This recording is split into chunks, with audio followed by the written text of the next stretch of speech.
Habari za wakati huu mtazamaji wa Channel 10 popote unapotuangalia. Matumaini yangu ni mzima na uko sambamba kabisa na kipindi hiki cha Nyota Zenu. Kipindi kilichopita tulitoa taarifa kwa Sheikh Yahya Hussein yuko nchini India kwa ajili ya matibabu. Na leo basi katika studio zetu tunaye mtoto wake Hassan bin Yahya Hussein ambaye atatueleza Sheikh Yahya anaendeleaje na anarudi lini. Karibu. Wiki iliyopita katika kipindi kilichopita nilitoa taarifa za kukanusha kwamba Sheikh Yahya amefariki. Taarifa zile zilikuwa za uongo na zilisambazwa tuna watu ambao wana nia mbaya, ambao sio wapenzi wa Sheikh. Taarifa za kweli kama nilivyosema ni kwamba Sheikh Yahya ni mzima kabisa na alikwenda India kwa matibabu na anaendelea vizuri na atarejea wiki hii siku ya Alhamis saa 2:30 asubuhi na ndege ya Kenya Airways. Wale wote ambao wanataka kumlaki Sheikh Yahya wanakaribishwa uwanja wa ndege kwenda kumlaki. La pili nilikuwa nataka kuzungumza kwamba habari zile zimeleta athari kubwa sana kwa watu, kwa sababu tumepata simu nyingi kutoka sehemu mbalimbali katika dunia. Kuna wengine wageni wamekuja kutoka Mombasa kuja kutupa pole, kuna wengine wametupigia simu kutoka Uingereza. Kwa hiyo habari zile ziliwashtua watu. Kuna watu wengine tumepata taarifa kwamba walizimia sehemu za Arusha, kuna wengine walipata mishtuko mpaka leo wako hospitali. Kwa hiyo tunapenda vile vile kuambia hao watu wanaozusha vitu kama hivi kwamba jambo hili sio zuri. Yule mtu ni mtu mkubwa na ni mtu ambaye ana mapenzi na watu wengi. Kwa hiyo ukifanya jambo lile, athari yake inakuwa sio kwa mtu mmoja, inakuwa kwa watu na inakuwa kwa nchi nzima. Kwa hiyo tunapenda kuwaomba kwamba jambo hili lisirudiwe tena. Sheikh atakuwepo mzima kabisa na nimezungumza naye na hali yake ni nzuri, na katika kipindi kijacho siku ya Jumatatu mtamuona atazungumza mwenyewe. Asanteni sana. Baada ya kupata taarifa za bingwa utabiri nchini Sheikh Yahya Hussein, na sasa basi tunawaletea marudio ya kipindi ambacho Sheikh alizungumzia mikono yenu, uchawi wa kutumia mishumaa na vipi binadamu anaweza kujigeuza paka au mbwa. Karibu sana. Kidole kidogo, kila mtu ashike kidole anachokitaka katika vidole vitano. Na mimi tabia yangu kila siku kuanza na kidole kidogo. Ukishika kidole hichi kidogo leo, una maana utakuwa katika upinzani, umeingia katika upinzani, tena sio mtu mmoja, watu wengi. Na upinzani au kuibiwa, kupoteza kitu, kudaiwa, leo uko hapo. Hata hivyo ukijumlisha tarehe 23 utaona kwamba ambayo ndio leo, utaona kwamba vile vile upinzani huo ni wa pesa. Utatakiwa kupata pesa na utapata pesa na utapata kipato, lakini kitakuwa na inatoka unapata kutoka na mpango yako ya pesa ifanye, lakini unashauriwa utoke kidogo, usafiri ili mambo yako ya kutengenea.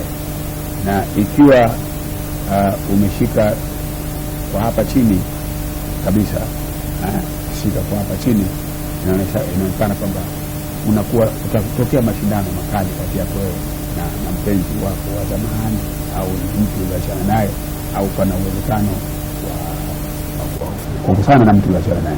Na vile vile kuna habari ya ugonjwa wa ndugu yako wa kike au jamaa yako wa kike ambao toka juzi Jumatano ulikuwa umeshapata habari yake, na toka mwezi wa 8 ulikuwa na habari hiyo.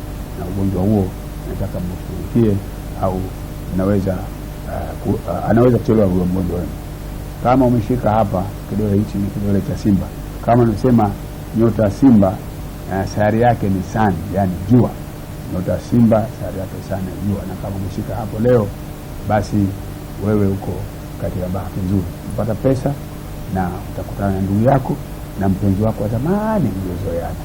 Na leo unaambiwa kwamba uchunge sana na fitina za mzee ambaye anapenda sana kuingilia mambo yako, na huenda kukutana naye huyo mzee siku ya Jumamosi.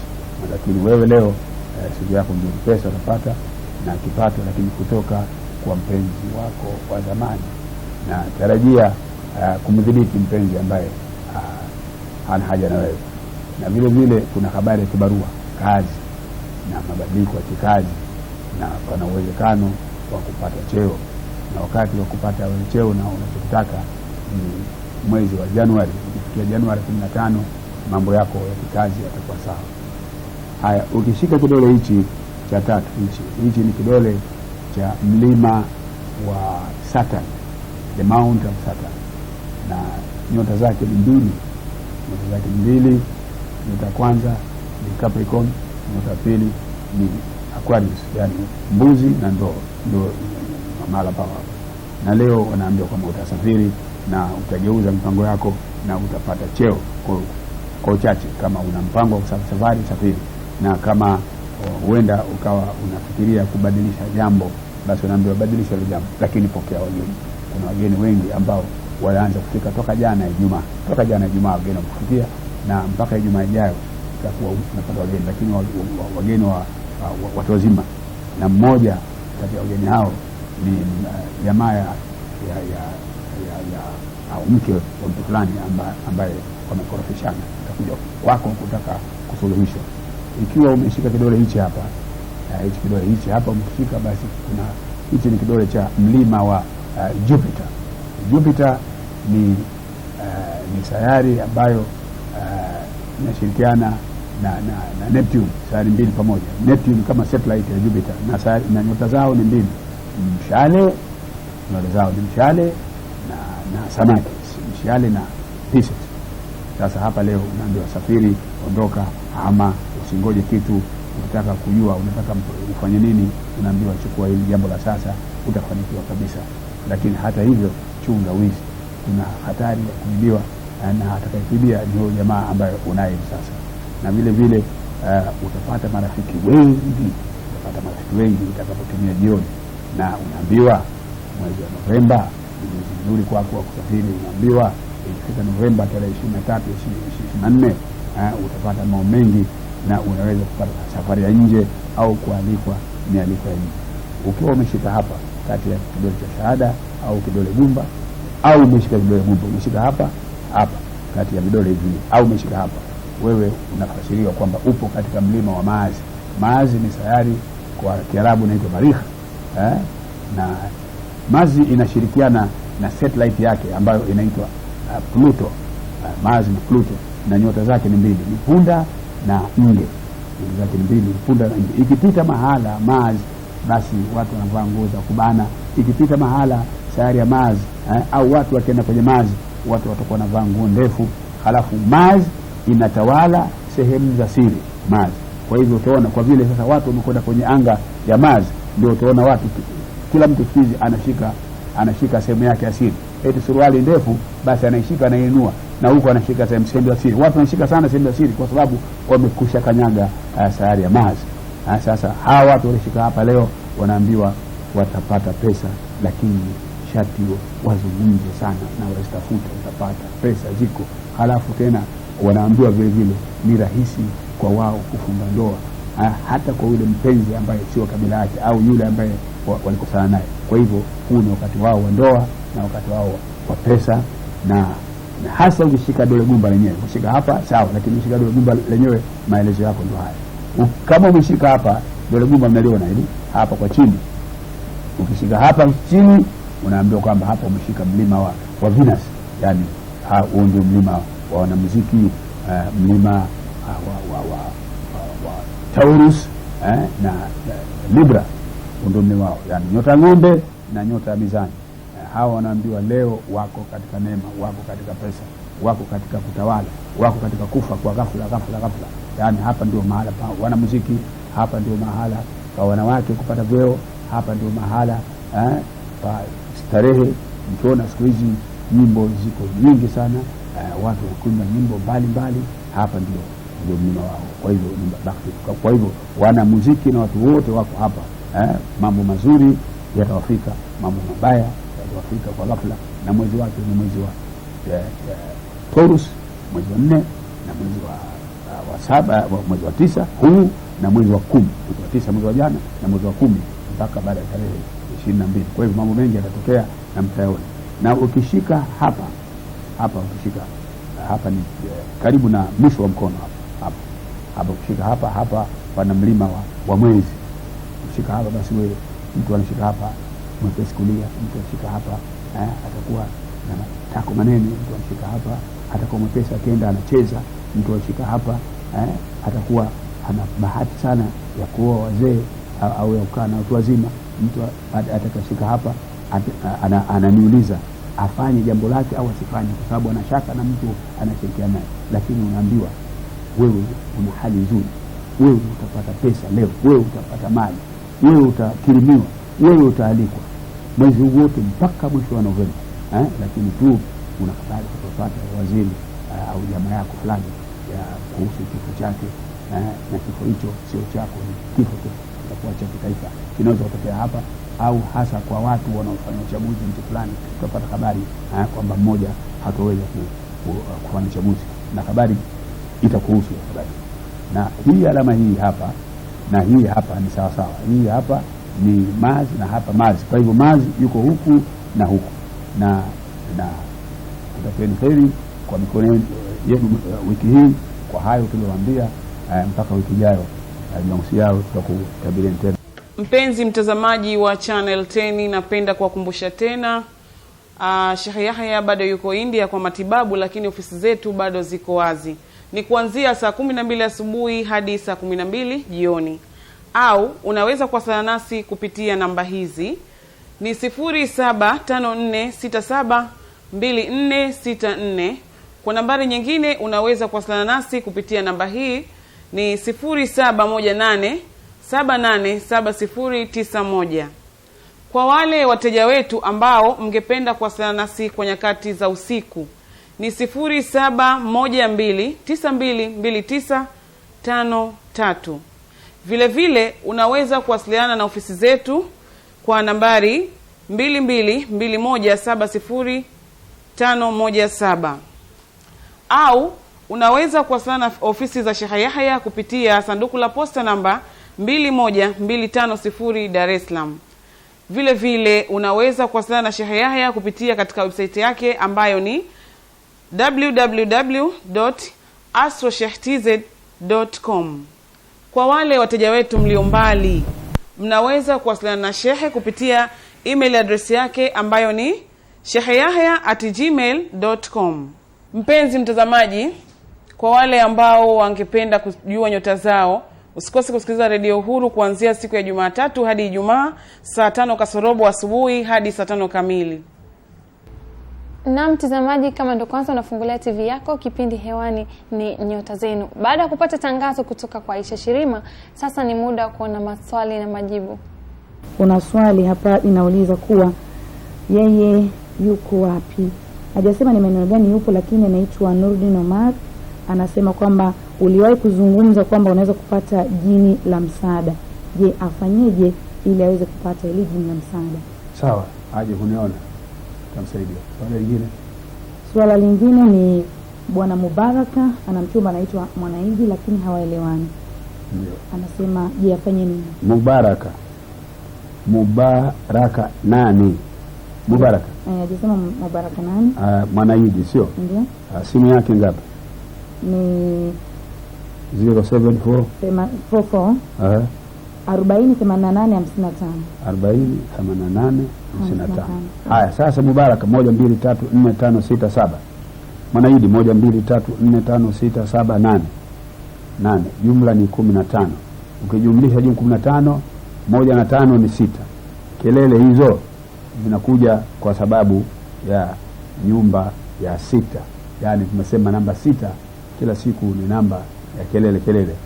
Sasa ili isiwepo kelele, basi tumieni jiwe au mafusho. Wewe mwenyewe tumia mafusho ya nyota ya 6. Mafusho yake ni mustaka. Andika mustaka, choma mafusho ya 6, vurugu zitakwisha na kelele zitakwisha. Na vile vile penda sana kushirikiana na ndugu zake wa kike. Fanya urafiki na ndugu yake wa kike, ndugu wa pili wa tatu, basi urafiki wenu na mapenzi yenu yatakuwa ni ya milele. Namba 6 tuitumie namba 6, maneno yamekwisha. Sawa Sheikh, kuna mtu pia alikuwa ana fununu za kwamba jirani yake ni mwanga. Ameuliza swali, je, inakuwa vipi mpaka akawa mwanga, na utajuaje kama ni mwanga? Na nadhani ungetufahamisha zaidi, kwa sababu pia tunajua kwamba kuna binadamu wanaweza kujigeuza mbwa, tunasikia hivyo, wanaweza kujigeuza paka. Sasa ni vyema ungetuelezea inakuwa vipi kama kweli binadamu anaweza kujigeuza kuwa mbwa au paka? Ndio, sasa nitajibu kwanza binadamu kujigeuza mbwa au paka, halafu tutajibu yule jirani yake ni mwanga au si mwanga. Nasema simu yake inaonyesha Vodacom hiyo 40. Namba 4 ni mtu wa shaka. Namba 4 ni mtu wa kufikwa na masingizio mengi yeye mwenyewe, na matatizo yake mengi ni kuhusu mambo ya pesa. 48 kuna mbele ndugu, kama kati ya 3 mpaka 8, na kukosana na watu mara kwa mara, na ni mtu mkweli, ni mtu hataki wa mtoto, ana tabia ya kujiheshimu. Lakini nataka kufahamisha mambo mawili. Jirani yako ni mchawi au si mchawi, na kwamba wanadamu eti wanaweza kujigeuza kama alivyosema mama katika umbo la wanyama. Tumesoma hawa watu wanaoandika vitabu wote wanapata maelezo kutoka katika Qur'ani na Biblia, na iko katika Biblia kwamba viumbe fulani wamegeuzwa mkoa wa nyama, na iko katika Qur'ani kuno qiradatan khasirin, kuweni manyani mkula hasara, iko. Kwa hivyo kugeuzwa Biblia na Qur'ani imo kwamba kuna watu wengine wameangamizwa wakawa nyama. Lakini hebu tusome kitabu cha uchawi ambacho kinaitwa Encyclopedia of Witchcraft and Demonology, ukurasa wa 345 na 43, juu ya binadamu kujigeuza maumbile wakawa wanyama. Mambo haya yako kwa wingi, na mambo haya yameshafanyika katika ufanywa kama mchezo na wa Marekani wa Kihindi, Red Indians wanafanya kama mchezo, watu wanajigeuza wanakuwa wanyama na kadhalika. Na hapa nikikuelezeni kidogo, katika kitabu kilichojulikana kama Golden Ass kilichoandikwa na Apollonius mnamo mwaka 90 BC, na kilimweleza mtu fulani ambaye anaitwa Lucius, ambaye alikuwa ni mgeni huko sehemu ambayo aliofikia. Aliangalia kwa mshangao, mtu mmoja alikuwa anajigeuza mwenyeji wake. Amefika kwa mwenyeji wake, akamwona mwenyeji alikuwa anaitwa Pamphile,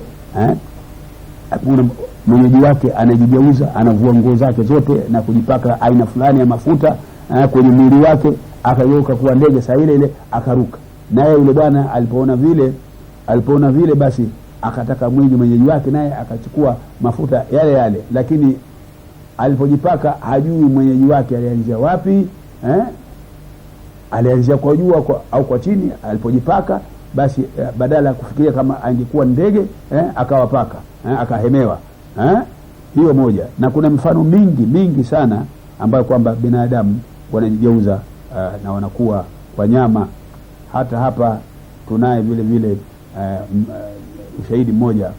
Matukio haya ya watu kujibadilisha yalizidi kuthibitishwa na askofu mmoja wa Anglikani aliyejulikana kama Samuel Hersnet mnamo mwaka 1603 katika kitabu chake kilichoitwa Declaration of Egregious Popish Impostors.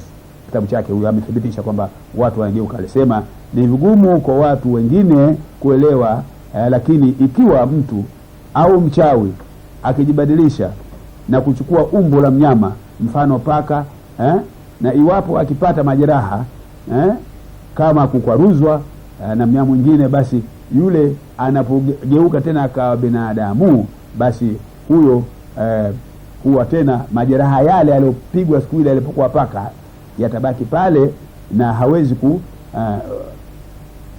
kuyaponya.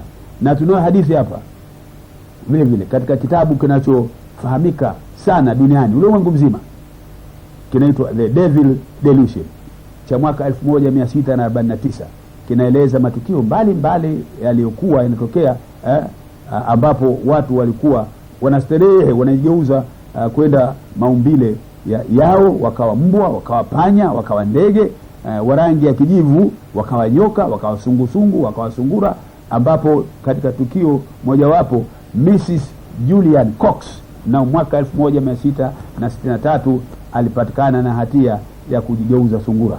Haya mambo mengi yapo, lakini nakufahamisha ili ujue kama jirani yako huyo ni mchawi au si mchawi, kwa sababu wewe hujui. Sasa mimi nakufahamisha, chukua pilipili hoho, mwaga mlangoni kwa jirani yako, na umwage mlangoni kwako, na umwage mlango wa nyuma kwa jirani yako pilipili hoho na karafuu maiti. Karafuu maiti ni zile unazotiwa maiti kwenye kutoka katika sanda.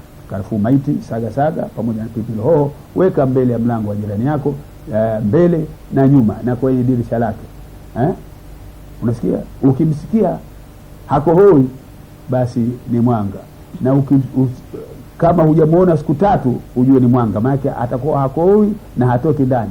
Basi ukiona kama hakutoka ndani na hakohoi unajua ni mwanga, na ushahidi kwamba wewe utakuwa unakohoa sana ambayo si mwanga, na wewe mwenyewe kama ukohoa na wewe utakuwa mwanga, na kama ukutoka tena siku hiyo kwenda kazini basi na wewe mwanga. Atakayeshindwa kutoka kuruka pilipili hoho zile na karafuu maiti, huyo ndio mwanga. Sasa thibitisha hayo, halafu nipige simu ijayo uone mwanga wewe au jirani yako.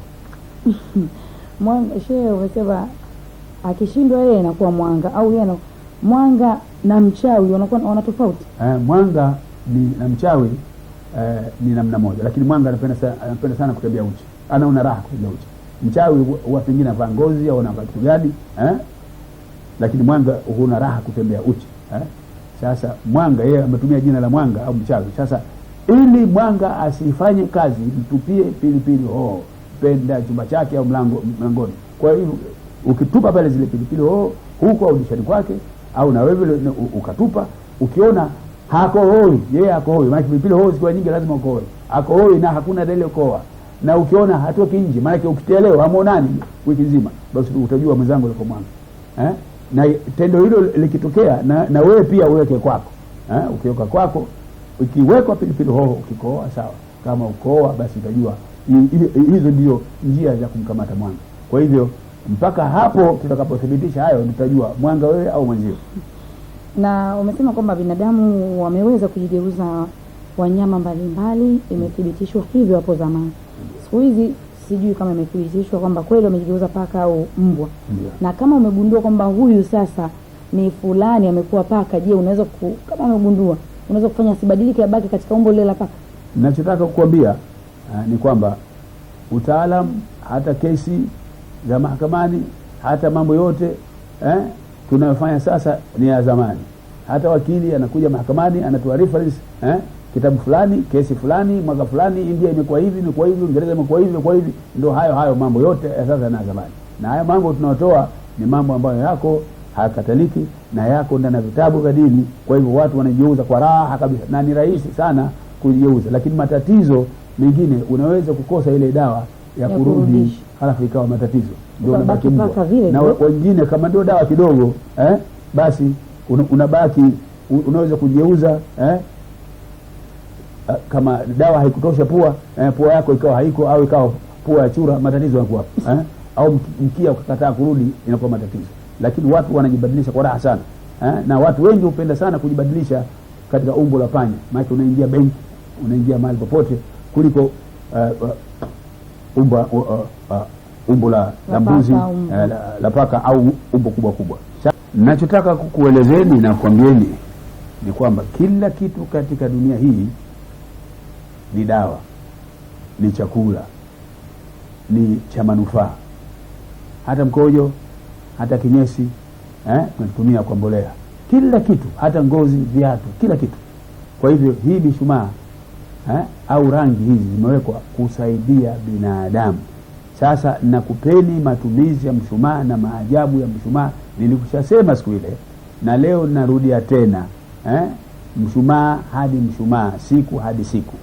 Ufanyeje ili uweze kumdhibiti mpenzi, kudhibiti nyumba, kudhibiti nguvu za ume, kudhibiti pesa isipotee? Unapata pesa inapotea, unafanyaje? Kwa kutumia mshumaa. Basi ufanye kama hivi ifuatavyo.